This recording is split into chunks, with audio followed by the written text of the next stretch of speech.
Puse pausa y se cortó. Buah, me quiero matar. Va, en realidad fui yo la que no volví a aprender. ¿Cómo se llama? Se me corrió. Bueno, vamos con los reflejos. ¿Sí? Resumen del Purves. Resumen del Purves. No estamos leyendo del portal del abuelo Tom. No sé, estamos leyendo del Purves, ¿sí? Bueno, el resumen.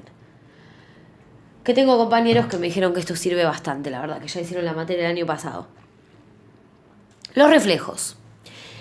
La médula espinal va a poseer una zona central donde se encuentran los cuerpos de las neuronas, llamada la sustancia gris, y una periférica compuesta por los axones de las neuronas, proyecciones, llamada sustancia blanca. En el asta anterior de la sustancia gris se encuentran las alfas motoneuronas espinales. ¿Quiénes son las que están entonces en el asta anterior? Se encuentran las alfa motoneuronas espinales o inferior, o se llaman alfa motoneuronas espinales o alfa motoneuronas inferiores, porque las motoneuronas superiores son las de la corteza cerebral y le mandan información a las inferiores para realizar el movimiento. Por lo tanto, en el asta anterior va a ser efectora. El asta anterior es efectora.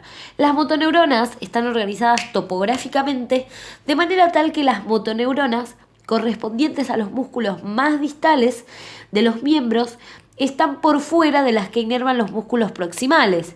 A su vez, estas están por fuera de las que inervan a los músculos de la postura o axiales, músculos espinales, intercostales y abdominales.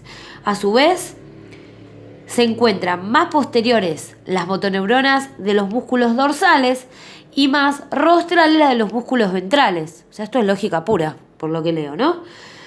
Entonces las alfa motoneuronas dentro del asta gris, las más exteriores, van a ir a la musculatura distal y cuanto más interno esté, a la proximal. Y a su vez, todo lo que es, digamos, más posterior va a ir a músculo dorsal y todo lo que es más anterior o ventral va a ir a musculatura, como por ejemplo los músculos ventrales, la pared abdominal, los pectorales. Bien, la activación de las alfa motoneuronas espinales determina la contracción del músculo al cual van a inervar. De paso quería ver algo. Esto, que lo había sacado de internet. Pero bueno, creo que también es del Purves, me parece. Y acá está bueno porque tenemos un dibujito de la médula. ¿Y por qué traje esto? Para ver lo siguiente. Que la parte interna dice to axial muscles. O sea, la parte interna va a los músculos axiales y la parte más lateral del asta gris va a ir a los, de limb muscles. O sea, iría a los miembros inferiores y miembros superiores. Esta parte va a estar más implicada en los movimientos finos y de manipulación. Y lo mismo, ¿sí? Acá hay un dibujito que está bueno porque muestra que si uno lo razona de esta manera, pones a alguien flexionando los bíceps, un Arnold Schwarzenegger chiquitito acá, y entonces esta partecita va a estar más que nada con las extremidades y esta parte más de acá, va a ser la musculatura axial o proximal. Y a su vez, también lo más anterior, ¿sí?, va a ser lo extensor. A ver qué dice. Los somas están organizados espacialmente según el músculo que inervan. Entonces, aparte, si supongamos que entonces yo acá tengo los del antebrazo, dentro de esto voy a tener a los extensores adelante y a los flexores atrás. Entonces, capaz, acá voy a tener las alfa motoneuronas que van a inervar al tríceps, supónganse, y acá a las que inervan al bíceps. Y lo mismo lo tenemos acá. Si yo miro esto para este lado, entonces de acá voy a tener a lo flexor, de acá a lo extensor, acá musculatura proximal y acá musculatura distal. Bueno, bien, todo esto era para aclarar lo que estaba diciendo el apunte, ¿no? Entonces dice, La activación de las alfa-motoneuronas espinales determina la contracción del músculo al cual van a inervar. Bueno. Plan motor. Dice Cardinali, sí que es otro autor, Cardinali hace la siguiente clasificación del plan motor. ¿Qué dice? Que los arquitectos, vamos a tener arquitectos, capataces y albañiles. Los arquitectos son la corteza premotora, la motora suplementaria, la corteza parietal posterior y los ganglios basales y el cerebro cerebelo. Entonces, los arquitectos son los que diseñan todo, ¿sí? Acá son los grosos del asunto.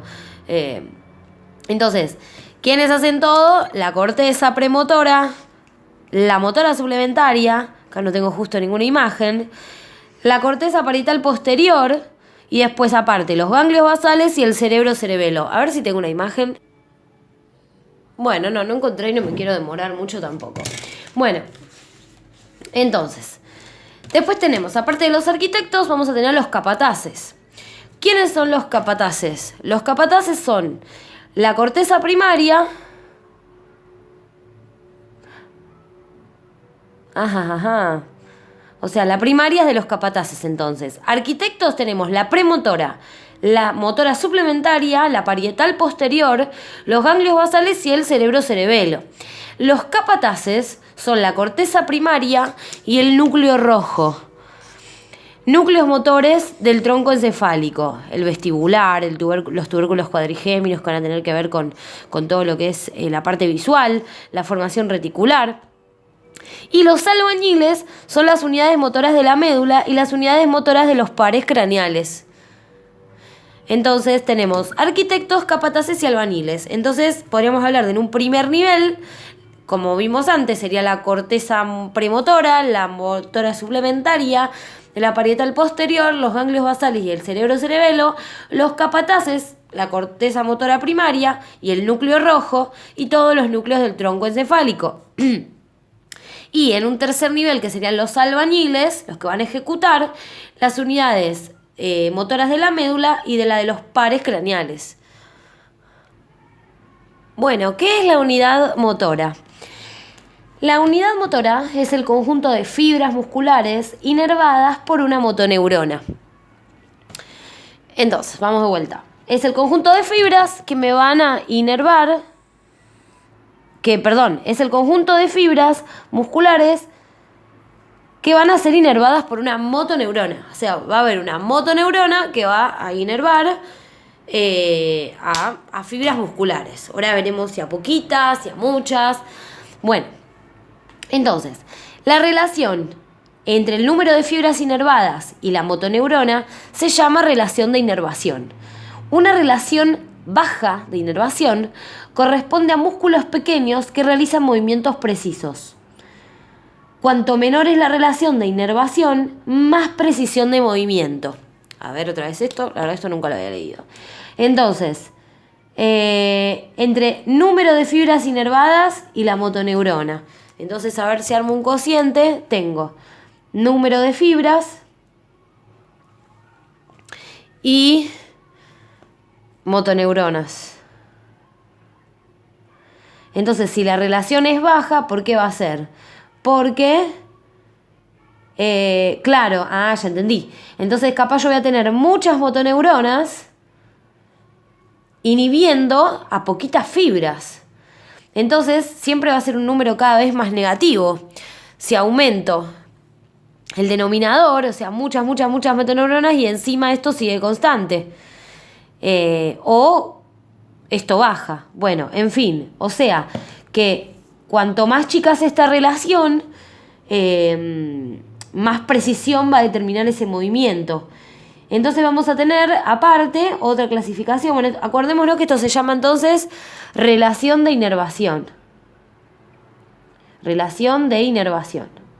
Entonces, los músculos muy precisos, quizás los de los dedos de la mano, seguramente van a tener una relación de inervación baja.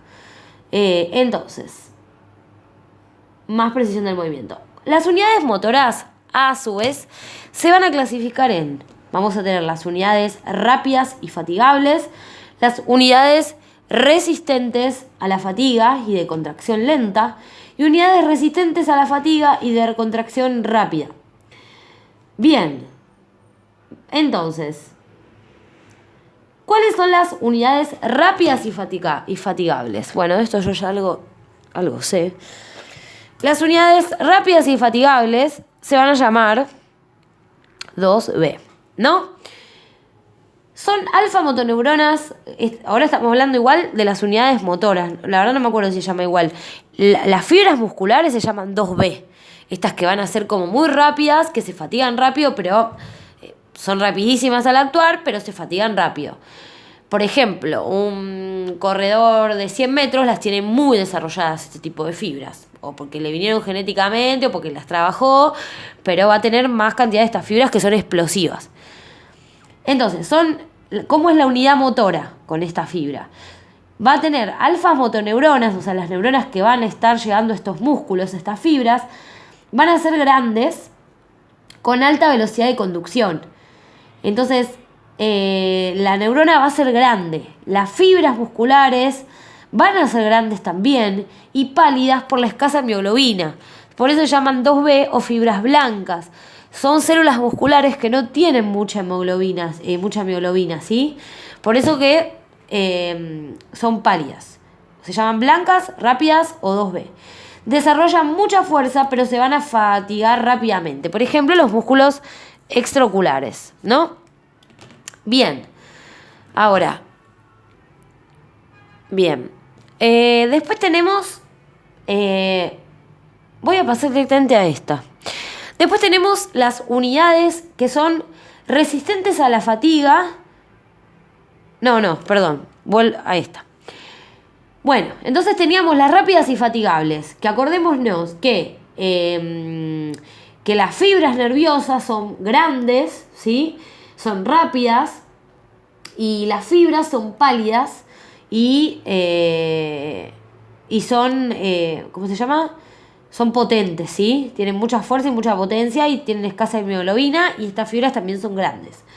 Ahora bien, vamos a las unidades motoras que son resistentes a la fatiga y de contracción lenta. O sea, se contraen lento, pero se la bancan más, se la aguantan. Estas se llaman las fibras musculares que participan en esta unidad motora, son las fibras tipo 1. Entonces, ¿por qué se caracterizan? Sus alfa-motoneuronas, o sea, la fibra nerviosa que va a llegar a este músculo, son pequeñas y con escasa capacidad de descargar con alta frecuencia. Entonces, las fibras musculares van a ser de menor diámetro y rojas por la alta concentración de hemoglobina. Entonces, estas fibras van a ser más finitas, más chiquititas, van a tener menor diámetro y van a ser más rojizas si uno las mira porque tienen más hemoglobina. Van a tener como mayor captación van a ser... aparte más fibras más aeróbicas, van a tener más capacidad para trabajar con el oxígeno. Se contraen lentamente, desarrollan poca fuerza y tienen una menor relación de inervación que las rápidas y fatigables. Entonces tiene una menor relación de inervación que las RF. ¿Sí? Bueno. Y después tenemos las fibras que se van a llamar 2A, que es como que son las que están en el medio. No son ni estas que son lentas y que se bancan la fatiga, que son las 1, ni tampoco son las 2B, que son unidades motoras para esfuerzos explosivos y muy fatigables. Estas como que van a estar en el medio, se la van a bancar, pero hasta ahí. Entonces, las resistentes a la fatiga y de contracción rápida poseen propiedades intermedias entre una y otra. Por ejemplo, los músculos gemelos.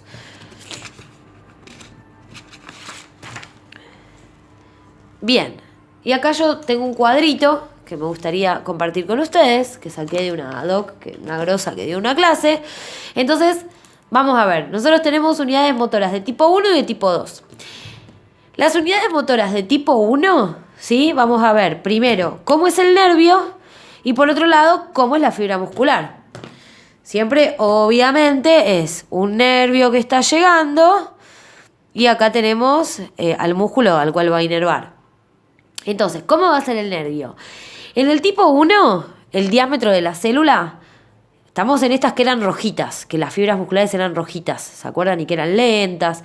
Entonces, en las tipo 1, el diámetro del nervio, ¿sí? Va a ser chiquitito, son fibras nerviosas chiquititas. La velocidad de conducción es rápida y también se excitan, digamos, de manera alta. Ahora, la fibra muscular, ¿cómo va a ser? El número de fibras tiene poquitas fibras. Estas fibras rojas. La fuerza que generan es baja. El metabolismo que van a usar va a ser el mecanismo oxidativo. Y tienen, se la bancan, no son fatigables, tienen poca capacidad de fatigarse. En cambio, ven, acá está este dibujito que tenemos. Esto sería una unidad motora de tipo 1. ¿Ven? Entonces, los axones se excitan rápido, pero son más lentos, las fibras son tipo 1 y la unidad motora es más chiquitita. Y después vamos a tener las de tipo 2, que es la que voy a leer ahora, que toda la unidad motora es más grandota, hay muchas más cantidad de axones, los axones son como más gordos, y se la bancan hacen digamos, la contracción muscular que van a generar este tipo de nervios más gordos, son contracciones más grosas y más power, más explosivas. Entonces, la fibra tipo 2, el diámetro de la célula va a ser largo, va a ser más grande. Si antes la velocidad de conducción de la unidad motor era rápida, ahora va a ser mucho más rápida, porque son mucho más gruesos. Pero la excitabilidad va a ser más baja. Ahora, si voy al músculo, ¿sí? Va a tener muchas más fibras musculares, este músculo al cual va a llegar. Sí va a tener más fibras, la fibra va a ser más larga y la fuerza de contracción va a ser mucho más fuerte porque tiene más sarcómeros, la unidad motora la fibra muscular de la unidad motora tipo 2. Y a su vez, ¿qué metabolismo van a utilizar? Metabolismo glucolítico, ¿sí? Básicamente. Van a ser rápidas, pero se van a fatigar muy rápido. ¿Sí? Con seguramente alta capacidad de ir formando ácido láctico, pues se van a fatigar rápido. Bueno, voy a leer lo último antes de terminar este videito, después lo voy a seguir, me tengo que ir a entrenar. Bueno, ¿cómo se desarrolla la tensión muscular? A ver, esto sería el control de la tensión muscular. ¿Cómo controlo qué es, cuánto tensiono o no el músculo, ¿no? Bien, entonces, ¿cómo se desarrolla la tensión muscular? La magnitud de la fuerza muscular desarrollada va a depender de la cantidad de unidades motoras que yo tenga activas. Ya les digo, porque esto ya una ley ya le pegué, que digamos que el control de la tensión muscular va a depender de dos cosas. Del reclutamiento de fibras, ¿sí? O de cuántas motoneuronas voy a estar usando en ese momento, y ahí veo cuánta fuerza voy a hacer, y de la frecuencia, ¿sí? Que va a tener son los potenciales de acción que va a generar la unidad, las motoneuronas en una unidad de tiempo. Entonces, vamos a donde dice la cantidad de motoneuronas, al reclutamiento. ¿Qué es el reclutamiento? La cantidad de unidades motores activas, justamente. Entonces, el reclutamiento de unidades motoras está regida por la ley de tamaño. Esto implica que ante un estímulo sináptico débil, los axones sobre las alfa motoneuronas inferiores, las que se activan primero son las unidades motoras pequeñas. O sea, yo primero voy a ir a las unidades motoras pequeñas, ¿sí? O sea, ¿qué tipo entonces van a ser? Las 1, y seguramente voy a estar inervando fibras rojas o lentas al principio. A medida que se incrementa el estímulo sináptico, aumento el estímulo, se van reclutando también las unidades mayores, desarrollando una mayor fuerza muscular. Por lo tanto, las primeras en reclutarse son las unidades resistentes a la fatiga de contracción lenta y las últimas, las fatigables de contracción rápida. Bien, entonces de eso va a depender, ¿no? Y otro factor implicado en el desarrollo de la tensión muscular es la frecuencia de potenciales de acción generados por las motoneuronas. Con bajas frecuencias de descarga, cada potencial de acción determina una contracción muscular aislada. Cuando aumenta la frecuencia, generada por un potencial de acción llega a superponerse con el potencial de acción de la siguiente, lo cual se denomina tétanos incompleto. Cuando la frecuencia es máxima, ya no se observan contracciones individuales, esto es lo que se denomina tétanos completo. Entonces, lo que tenemos que acordar es esto, que cuando aumenta la frecuencia, se empiezan a superponer una frecuencia con los potenciales de acción. Entonces, obviamente esto va a generar más descarga y se van a inervar mayor cantidad de fibras. A ver qué tengo acá con respecto a el reclutamiento, contra la frecuencia. Dice que la tensión muscular producida por es la tensión muscular producida por la activación individual de una unidad motora, ¿no? Y a medida que aumenta la frecuencia de descargas, me va a aumentar la fuerza que yo mando. Si aumenta la frecuencia, voy a aumentar la sumación de frecuencias de descarga, entonces me aumenta la frecuencia total. Y cuando la frecuencia, acá tengo la suma temporal de la tensión muscular producida por la activación repetitiva de una motoneurona depende de la frecuencia. Cuando la frecuencia es muy alta, se alcanza una meseta de tensión por encima de la cual el músculo no va a aumentar más la tensión. Ese estado de meseta se denomina tétanos. Entonces, ¿qué es el tétanos? Cuando la frecuencia de descarga es tan alta que va a alcanzar una meseta. Entonces no va a aumentar más la tensión. Es como que por más que sume, pum, llegué hasta ahí. Entonces, no solo vamos a aumentar la fuerza reclutando unidades motoras, sino también aumentando la frecuencia de descarga. Bien.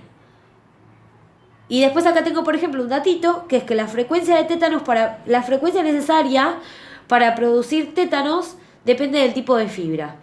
Y que las lentas solo necesitan 20 Hz. Y en las fibras rápidas se necesitan 100 Hz para producir tétanos. Entonces, como resumen, ¿sí? La fuerza de contracción va a estar afectada por el número de fibras que se contraen, el diámetro de esas fibras, la frecuencia de descarga de los potenciales de acción de las motoneuronas y de la longitud del músculo. Bien, entonces acuérdense que el control de la tensión va a depender del reclutamiento y de la frecuencia principalmente. Y bueno, ahora voy a frenar, después voy a pasar a todo lo que son los reflejos y los usos en el próximo videito. Bueno, espero que les vaya sirviendo.